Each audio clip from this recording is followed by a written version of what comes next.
Hi, this is David McLean with Studio Miguel, and I wanted to take a little while and show you a new project that I started today. This is modeling Henning, which is a competition at luxology.com. I highly recommend you stop by and check that site out. They're the parent company for Modo, the software that I'm working in here. I am primarily a 3D modeler, 3D artist at my day job, and this is an opportunity for me to kind of break in, back in really, to what I love to do, which is model characters. It's been a while since I've really had the opportunity to. So this competition, the goal is to model the character you see drawn there on the right. This is a concept piece of art provided by the contest hosters there at Luxology. And the only rules are that the model, the image, which is a bust of this character design, must be produced entirely in Modo, which is the modeling package. Did I mention that?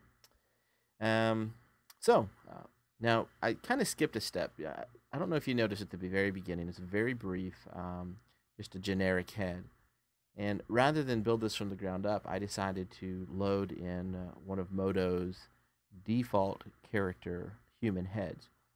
Now, for a purist, which I have to admit, I used to think that I was a bit of a purist, you would start with just a box or a series of points or a background image and build that head from scratch.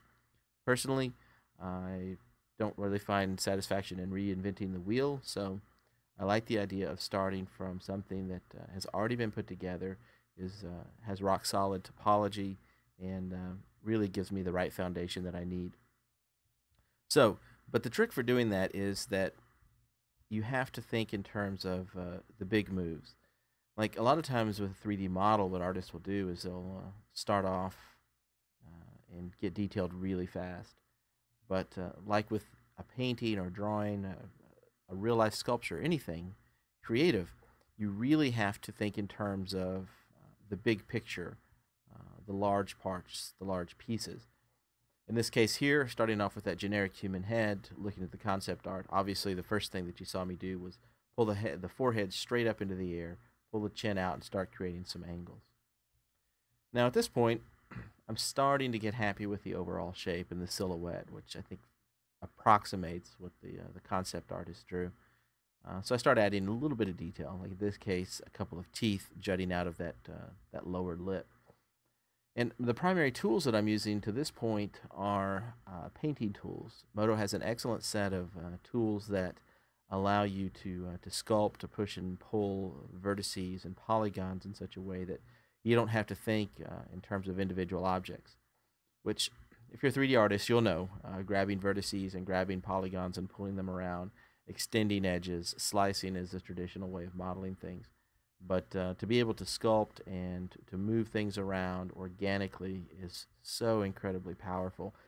That's the reason why applications like Mudbox and ZBrush have become so immensely popular the last few years, because it more realistically approximates what you would do in real life.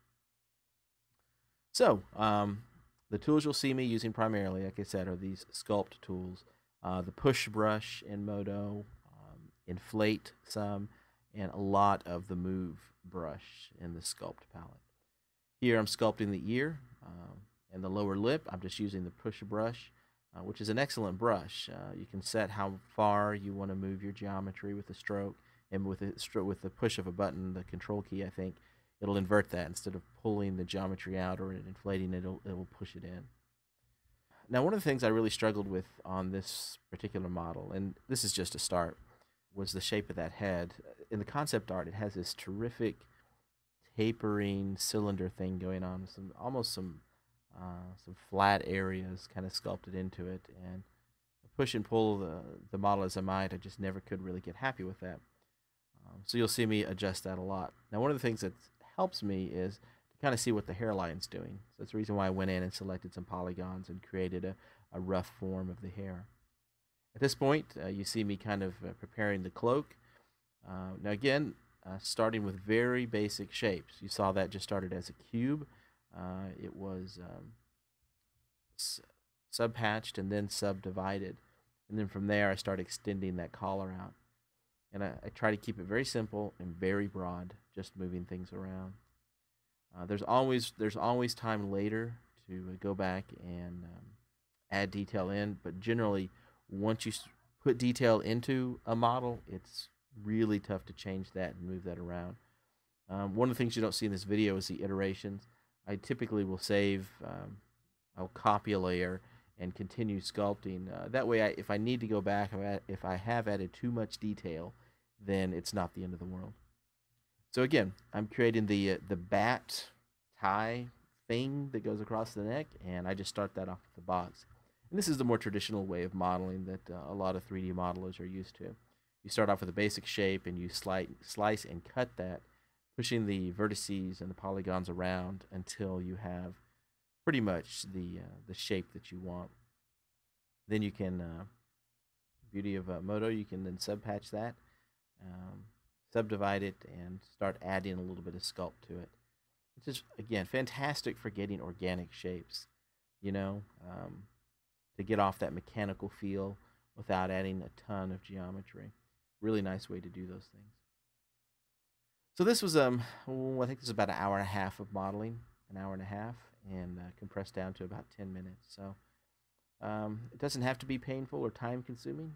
You just kind of whisk through it, and it can really be a lot of fun. Here I'm sculpting a few little drapery into my cloak that's around the Count. Count Henning, I guess, is his name. Again, it's always about being balanced about how much detail you add. Now you may notice the surface qualities changing here some. I will often switch when I'm modeling between